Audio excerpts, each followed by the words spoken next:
నమస్తే, welcome to Disha TV.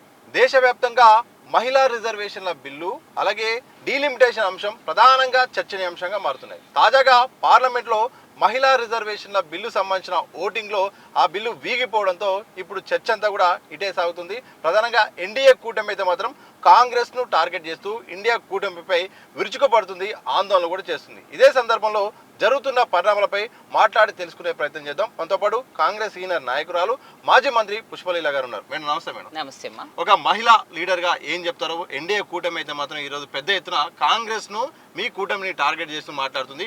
మహిళలకు మేము రిజర్వేషన్లు ఇస్తామంటే కుట్రపూరితంగా అడ్డుకుందనే పెద్ద ఎత్తున ఆరోపణ చేస్తుంది. జోక్, ఇది పెద్ద జోక్. ఎందుకంటే ఇది నవాలో ఏడవాలో అర్థం కాని పరిస్థితి తీసుకొచ్చాడు. మోదీ పెద్ద మోసకారి, అలాగే అమిత్ షా ఇంకా పెద్ద మోసకారి. ఈ ఇద్దరు మోసకారులు కలిసి ఈ దేశాన్ని ఆల్రెడీ అమ్మేశారు. అమెరికాకి అమ్మేశారు, అదానికి అమ్మేశారు. ఇప్పుడు ఉన్నది ఏంటి? రాబోయే దాంట్లో వీళ్ళు ఎంత పకడ్బందీ వ్యూహంతో కుట్రతో మహిళా బిల్లుకి మేము ఎప్పటి నుంచో సపోర్ట్ చేస్తున్నాము. అసలు పెట్టమని చెప్పిందే మేము. రాజీవ్ గాంధీ గారు ఉన్నప్పుడు ఆ రోజు 33% స్థానికంగా ఉండాలని చెప్పింది మేము. అలాగే తర్వాత మరి సోనియా గాంధీ గారు కూడా రాజ్యసభ వరకు ఆ బిల్లును ప్రవేశపెట్టడం కూడా జరిగింది. మరి అక్కడ ఎందుకు పోయింది అంటే ఆ రోజు ఉన్న సమస్య కూడా అదే సేమ్. ఏంటిదంటే మహిళలకు బిల్లులో అన్ని అంటే 80% ఉన్న మహిళలు, బడుగు బలహీన వర్గాల మహిళలు ఎవరైతే ఉన్నారో పార్లమెంట్లో వాళ్ళకు ప్రాతినిధ్యం ఇవ్వాలి. ఇప్పుడు మహిళా బిల్లు ఇచ్చేసామనుకోండి, మళ్ళీ ఏమవుతుంది? ఎవరైతే మగవాళ్ళకి సీట్లు కోల్పోయిన వాళ్ళు ఉంటారో వాళ్ళ భార్యలు, మళ్ళీ అగ్రకులాల వాళ్ళు, మళ్ళీ లేకపోతే బాగా ధనవంతులు లేదా క్యాపిటలిస్ట్లో వస్తారు. అది కాదు కదా మన లక్ష్యం. మనం డెమోక్రసీ పద్ధతిలో ప్రజాస్వామ్యాన్ని కాపాడాలంటే ప్రజల భాగస్వామ్యం చట్టసభలో ఉండాలి, అందులో మహిళలకు ఉండాలి. అది అంబేద్కర్ ఆశయాలు. అంటే ఓటు పెట్టింది ఓటు, అలాగే వాళ్ళకి రాజకీయ అవకాశాలు అన్ని రకాల్లో రావాలని కూడా అంబేద్కర్ గారి ఆశయాలు. ఈ రోజు మహిళలకు సంబంధించినంత వరకు ఓటు బ్యాంక్ వాడుకున్నారు. ఇప్పుడు ఈ 10 ఏళ్ల వరకు కూడా దీని గురించి అసలు ఒక్కరోజు కూడా మాట్లాడని మోదీ అసలు మహిళల మీద ఇన్ని సంఘటనలు జరిగినాయి కదా. మణిపూర్లో అంత పెద్ద విపత్తు జరిగితే మాట్లాడలేదు. తర్వాత ఎన్ని రేపులు జరుగుతూ ఉన్నాయి ఆడపిల్లల మీద. ఎక్కడ చూసిన పేపర్ తెరిస్తే సారు. అంటే ఏంటి? వీళ్ళు వచ్చిన ఈ 11 సంవత్సరాల్లో భారతదేశం మొత్తంలో ఇవి పెరిగాయి, తగ్గాల్సింది పోయి పెరిగింది. మళ్ళీ ఈయన చూస్తే బేటీ పడావో బేటీ బచావో. ఎక్కడ ఈ రోజు మనకు రక్షణ లేని పరిస్థితుల్లో మన దేశాన్ని పెడితే, మనకు జరుగుతున్న దేశంలో ఒక క్రికెట్లో అంటే స్పోర్ట్స్లో ఉన్న మహిళలకు జరిగితే, ఢిల్లీలో జరిగితే, రాజధానిలో జరిగితే దాని మీద మాట్లాడలేడు. అంటే ఎక్కడ కూడా మహిళల పక్షపాతాన్ని చెప్పడానికి సొంత భార్యనే సరిగా చూడలేదు. నేనైతే ఇది పర్సనల్ అంటున్నాను. భార్యను సరిగా చూడలేదు. ఇంకోటి ఏంటంటే మహిళలకు సంబంధించినంత వరకు ఈయన అసలు ఎక్కడా కూడా మేమిచ్చాం అంటారు. ఎక్కడిచ్చారు అనేది ఒకసారి కనుక చూస్తే, ఇప్పుడు ప్రతిపక్షంలో ఉన్న మమ్మల్ని వాళ్ళు టార్గెట్ చేస్తున్నారు కానీ రాహుల్ గాంధీ గారు కూడా పార్లమెంట్లో మాట్లాడడానికి అవకాశం ఇవ్వట్లేదు. ఈరోజు ప్రియాంక గాంధీ గారు కూడా చక్కగా మాట్లాడి చెప్పారు కదా, ఏమని అసలు మేము ఎక్కడన్నా ఆపుతున్నామా? మహిళా బిల్లుకు మాకు అభ్యంతరం లేదు. మాకు ఇదైతే డీలిమిటేషన్ అనేది ఇంత, దాంతోపాటు ఇది పెట్టడం ఏంటి, ఇంకా యూసీసీ చట్టాన్ని కూడా పెట్టడం ఏంటి? అసలు ఎలా సాధ్యమవుతుంది? భారతదేశంలో అన్ని కూడా ఒకటే న్యాయం కిందకి ఎవరు ఎలా వస్తారు? ప్రాంతాల వారీగా, మతాల వారీగా డివైడ్ ఉన్నావు, అదొక చట్టము. ఇది డీలిమిటేషన్.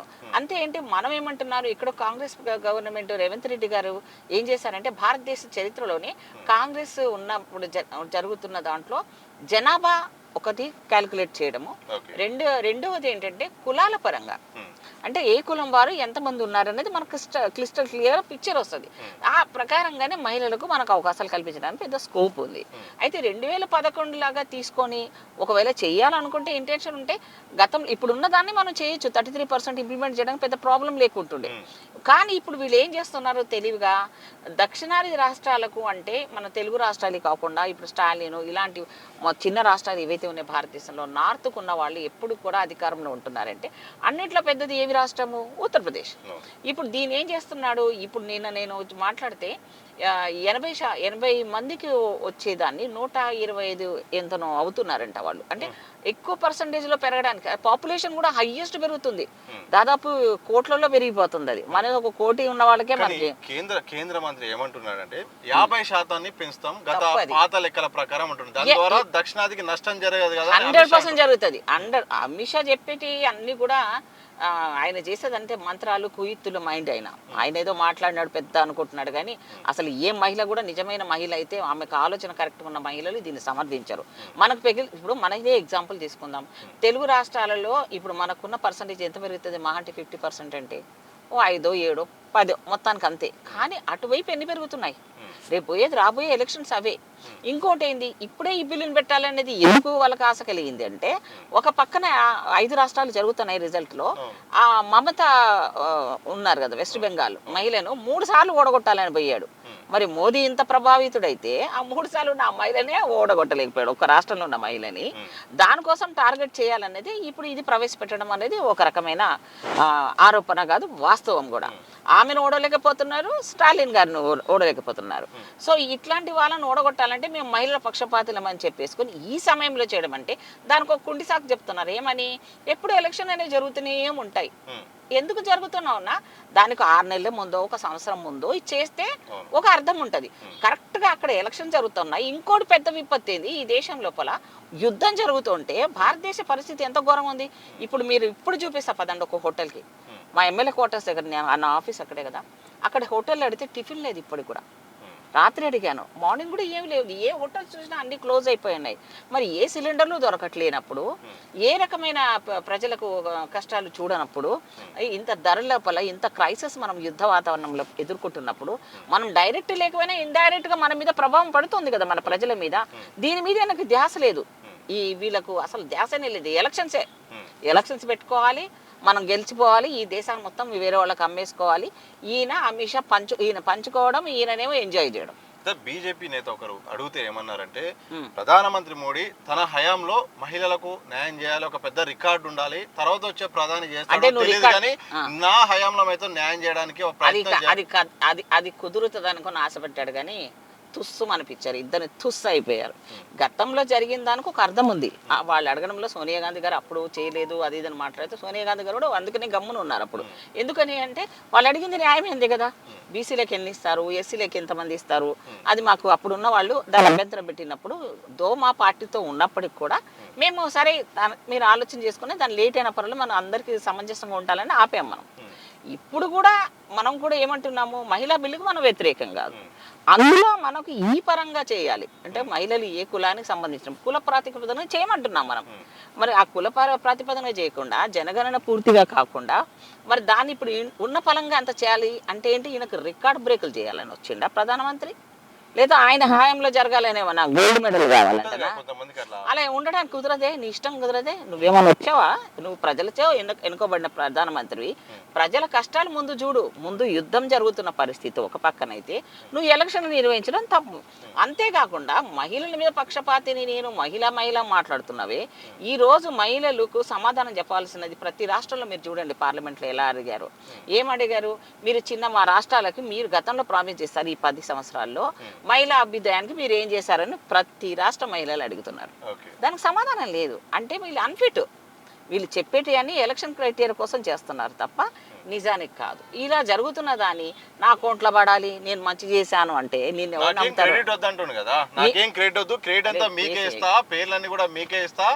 ఎట్టి పరిస్థితుల్లో కూడా ఆ క్రెడిట్ అంతా నాకేం వద్దు, కాంగ్రెస్ వాళ్ళు మీరే తీసుకోండి, ఆ పేరు కూడా వాడుకోనని కూడా ప్రధానమంత్రి మోడీ చెప్తున్నారు కదా. పేరు కోసమే కాకుంటే ఎందుకండి, ఆయన చెప్పేది ఒకటి చేసేది ఒకటి కదా.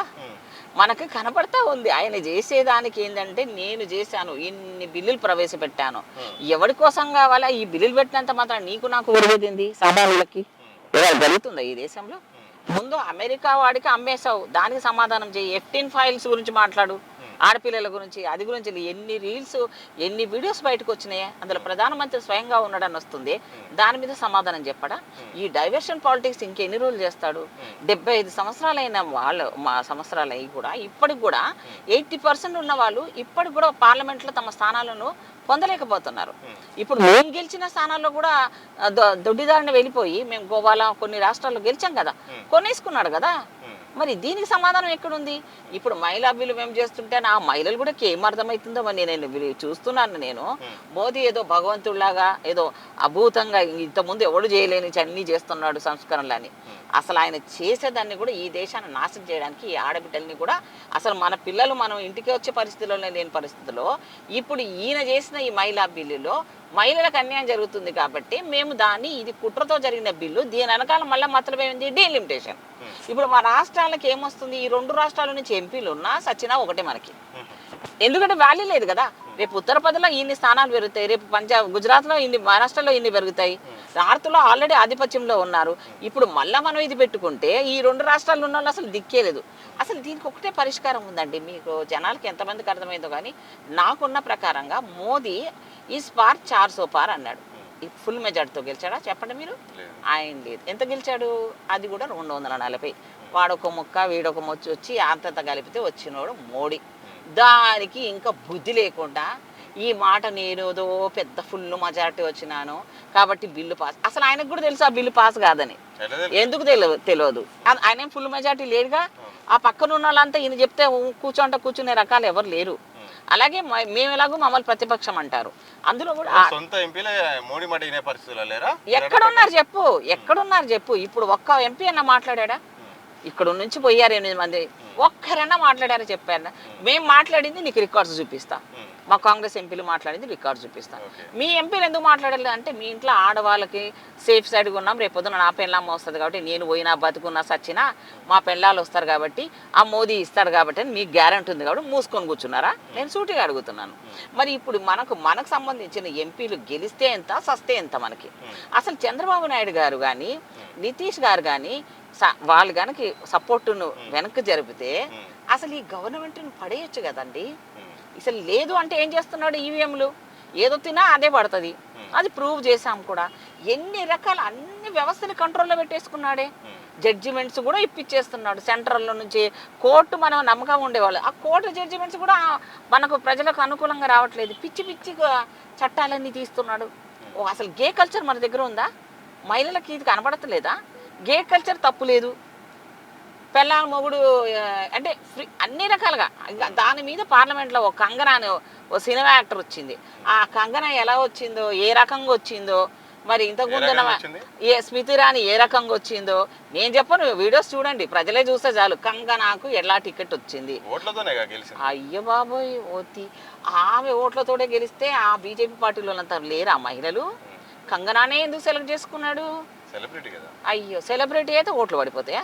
సెలబ్రిటీకి అసలు ఫస్ట్ ప్రధానమంత్రి ఎవడో తెలియదు. ఆమె వీడియోస్ చూడండి, తల పట్టుకొని కొట్టుకున్నారు. అసలు ఆ మందిలో పోయి ఆ మండి అంటే ఈ మంది అని కూడా ఆమెకు తెలియదు. ఆమెకి అసలు ఏం మాట్లాడుతుంది? సినిమా స్క్రిప్టులు రాసుకొని వచ్చి అబ్బా ఆమె పూనకం వచ్చేసింది. మోదీకి ఇక హారతులు పడతాట అయిపోయింది ఆమె. అసలు ఆమె పరిస్థితి ఏంది? ఒక సెలబ్రిటీ ఉన్నా కూడా అన్యాయం జరిగినప్పుడు లేదు దీన్ని ఆలోచిస్తే బాగుందంటే నిజంగా కంగనాన్ని అందరం మెచ్చుకునేవాళ్ళం. ఆమెకు మాత్రం నాకు ఎట్లాగా ఉన్నాడు కదా. ఇప్పుడు స్మృతి ఇరానీ ఉండి ఆమె ఎక్కడ పోయిందో పాపం లేదు. ఇప్పుడు కంగనాన్ని కూడా కొంచెం లేపి ఆ తర్వాత మళ్ళీ ఏమని కూడా వాషౌట్ చేస్తారు. మీరు కంగనా గురించి విమర్శలు చేస్తారు. కంగనా నేను ఏమన్నా తెలుసా? పార్లమెంట్ లో రాహుల్ గాంధీ మాట్లాడిన ప్రసంగం అత్యంత బోరింగ్ గా అనిపించింది. డాన్స్ చేయాలని చెప్పింది. అవునులే, ఆమెకు డాన్స్ చేసేటామే కదా. ఆమె సినిమాలో డాన్సులు భజనలు అన్నీ కావాలి కదా ఆమెకి. ఆ ఎంటర్టైన్మెంట్ మా రాహుల్ గాంధీ గారు ఇవ్వలేదు కదా పాపం. మోదీ చూస్తాడు కదా, ఇప్పుడు F-15 ఫైల్లో ఆడేసి వచ్చాడు, ఇజ్రాయెల్ పోతే ముద్దులు పెట్టుకొని వస్తాడు. మరి ఆమెకు కావాల్సిన సీన్లన్నీ సన్నివేశాలని పాపం ఆ కంగనాకు దొరుకుతాయి సినిమా క్యారెక్టర్స్ కాబట్టి. మాకు ప్రజలతో ఉంటాం కాబట్టి మాకు ఆ డ్రెస్సింగ్లో కానివ్వండి, మాట్లాడే విషయంలో కానివ్వండి, సామాన్య మానవుడు మాట్లాడు ఆమెకి ఏం అర్థమవుతుంది? ఏం అర్థం కాదు మరి ఆమెకి. మరి ఈమె ఈసారి గెలిచింది, నెక్స్ట్ టైం గెలవడం గ్యారంటీ లేరు. ఇట్లాంటి వాళ్ళు సెలబ్రిటీలు అన్న వాళ్ళు కొంతమంది దానికి అర్హులు, ఇలాంటి వాళ్ళు కారు. అసలు మోదీ గారికి ఇంకా పెద్ద జోక్ చెప్తా మీకు.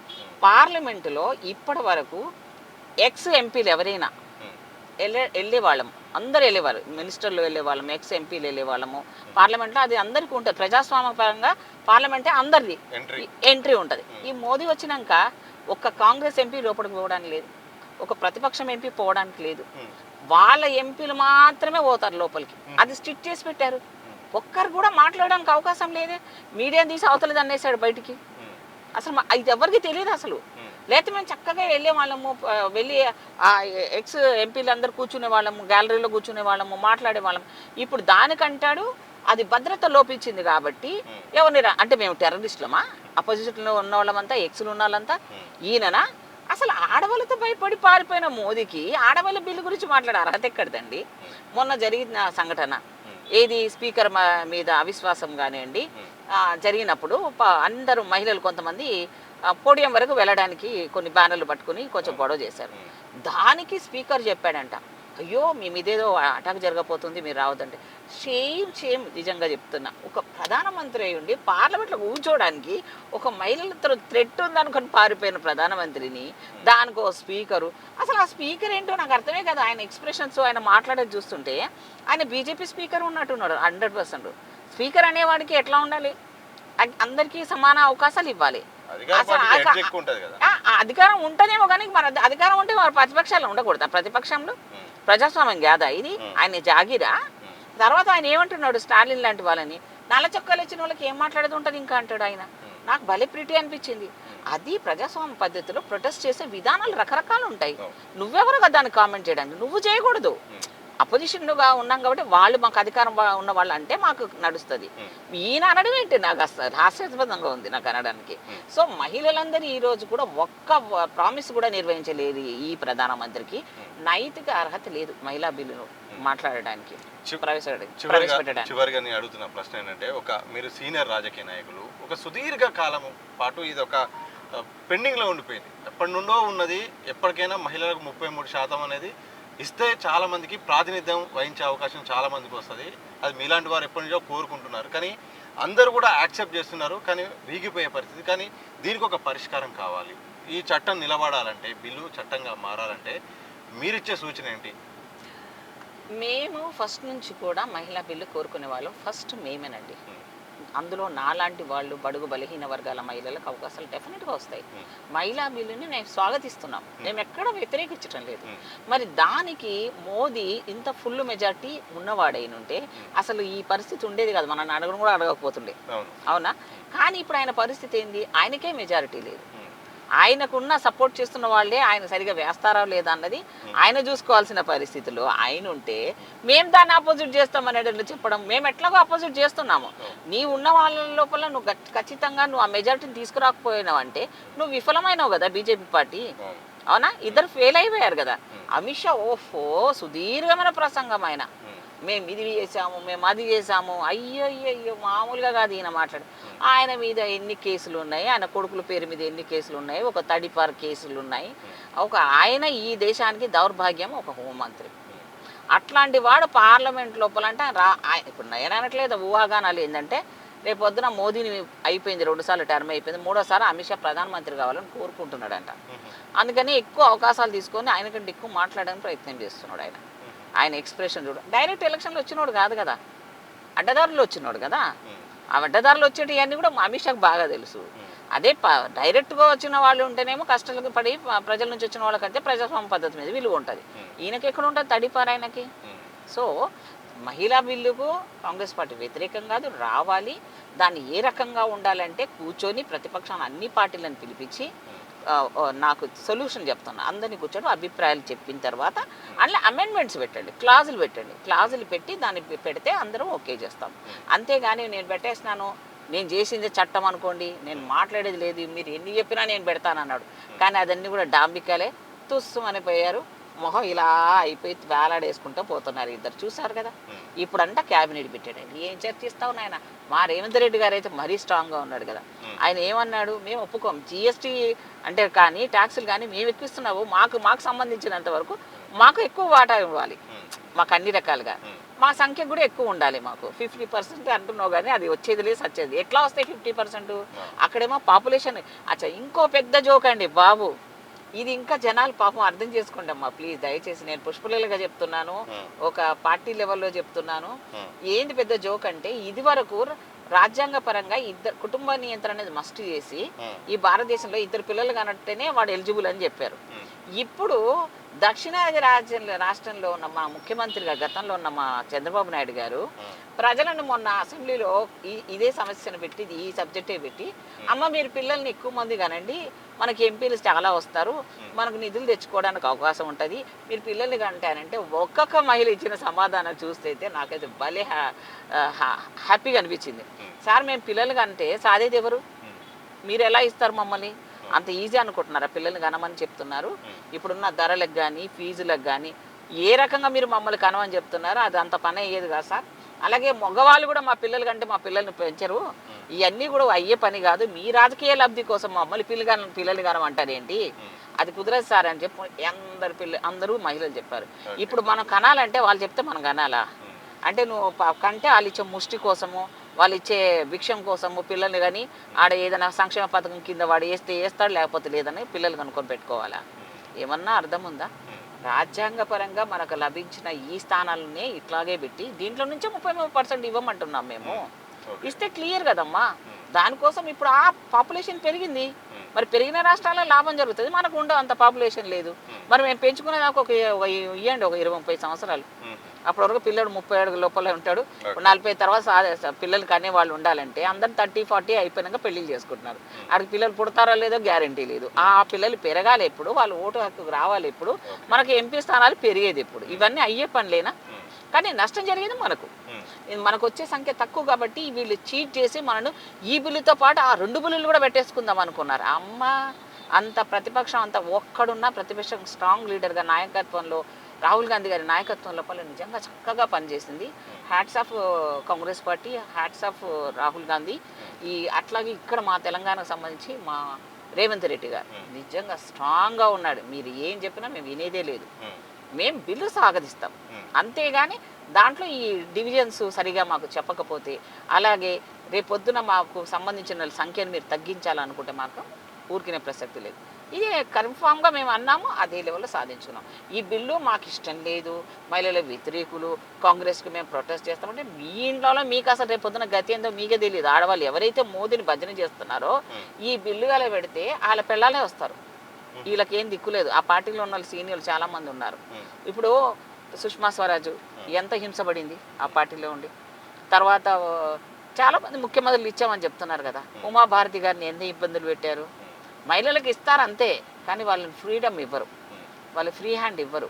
అది క్రెడిబిలిటీ కూడా ఇస్తున్నారు. ఇప్పుడు ఆ మున్ము గారికి ఇచ్చారు రాష్ట్రపతి గారు, ఎంత అవమానం చేస్తున్నారు ఆమెని. సో ఇవన్నీ కూడా మోదీ రాజకీయ చరిత్రలో నా పేరు చిరస్థాయిగా ఉండిపోవాలని పెట్టడానుకుంటే బాబు అది నీ ఇంట్లో కూడా జరగదు. ఎందుకంటే నీ ఇంట్లోనే నీకు సరిగా ఉంటుందో లేదో. ఇది ప్రజాస్వామ్యంలో ప్రజల ద్వారా ఎన్నుకోబడిన ఏదైనా కూడా 2/3 మెజారిటీని తీసుకురాలేవంటే ఈ పోస్టుకు నువ్వు అనర్హుడి, ఓడిపోయినావు, తల దించుకొని వెళ్ళిపో అంతే. ఇంకో నెక్స్ట్ టైం ఇంకా ఆ మాట మాట్లాడకు. అలాగే ఆ సీజ్ ఫైర్ గురించి మోదీకి ఆన్సర్ లేదు, ఇప్పుడు రాబోయేదానికి గ్యారంటీ లేదు, యుద్ధానికి ఆపే గ్యారంటీ కూడా లేదు. అది ఏమి డైరెక్ట్ ఇంకా రాకపోయినా ఇండైరెక్ట్ అవుతుంది. కానీ ఈయనకు మాత్రం ఎలక్షన్స్ కావాలి. ఇప్పుడు పెట్టేశాడంటే అంతే. అంత ఈజీ కాదు, చాలా చైతన్యం వచ్చింది. ఒక్క పార్టీని ఓడించడం అన్నా ఇప్పుడు చాలా కష్టమైన పరిస్థితిలో మోదీ గారు ఉన్నారు. అమిత్ షాను ఈయన కొంచెం అహంకారాన్ని తగ్గించుకొని ప్రజలకు ఇష్టమైన దాన్ని ప్రజా చర్చల ద్వారా అన్ని పార్టీల అభిప్రాయాలతో తీసుకుంటే అప్పుడు అందరూ ఆమోదిస్తారు. అంతేగాని రాత్రి దొంగలాగా చేసేసుకుంటే మాత్రం వాళ్ళ ఇష్టారాజ్యంగా ఇక్కడ నడగదు. ఇది డెమోక్రసీ, మర్చిపోవద్దు. థ్యాంక్ యూ వెరీ మచ్ అండి. ప్రజల్లో చైతన్యం పెరిగిపోయింది, రాజకీయ పార్టీలు కూడా చాలా బలంగా మారిపోయాయి. అలాగే మహిళా బిల్లు విషయంలో మాత్రం అందరూ కూడా మద్దతు ఇస్తారు. కాంగ్రెస్ పార్టీతో మహిళలకు న్యాయం చేస్తే మద్దతు ఇస్తారు, కానీ చేసే విధానంలో ఇక్కడ చాలా తేడా ఉంది. డీలిమిటేషన్ను ముందు పెట్టి మహిళా భుజాలపై తుపాకీ పేల్చే ప్రయత్నం అయితే ఈరోజు బీజేపీ చేసింది. అందుకోసం ఈరోజు కూడా బిల్లు వీగిపోయే పరిస్థితి వచ్చింది. ఎందుకంటే ముందే అంటే అందరిని కూర్చోబెట్టి సమస్యను చెప్పి దీనికి పరిష్కారం కోసం ఎలా ముందుకు పోవాలనే దానిపైన చర్చ పెడితే మాత్రం చక్కగా అందరూ ఆమోదించడానికి సిద్ధంగా ఉన్నారు. కానీ డీలిమిటేషన్ను పెట్టి ఇలా మహిళా రిజర్వేషన్ ముందు పెట్టి ఏదో రికార్డు కొట్టాలంటే మాత్రం ఎప్పటి కూడా ఇలాంటి పరిస్థితుల్లో మాత్రం ఇవైతే మాత్రం ఇలాంటి కుట్రలు సాగవంటూ చెప్తున్నారు. తప్పకుండా కాంగ్రెస్ మద్దతు ఇస్తుంది, కానీ కుట్రలు చేస్తే మాత్రం ఎట్టి పరిస్థితుల్లో కూడా మద్దతు ఇచ్చేదే లేదని కూడా పుష్పలీల గారు, కాంగ్రెస్ సీనియర్ నాయకులు, అలాగే మాజీ మంత్రి గారు చెప్తున్నారు. చూడాలి మరి ఈ అంశం పైన మరి బీజేపీ కాంగ్రెస్ రియాక్షన్ ఎట్లుంటుందో, కూటమిల మధ్య జరుగుతున్న ఈ యొక్క ఆరోపణల పర్వం ఎటువైపు దారితీస్తుందో త్వరలో తెలిసే అవకాశం అయితే కనిపిస్తుంది. వీడియో జర్నలిస్ట్ ప్రశాంత్తో సతీష్, దిశ టీవీ, హైదరాబాద్.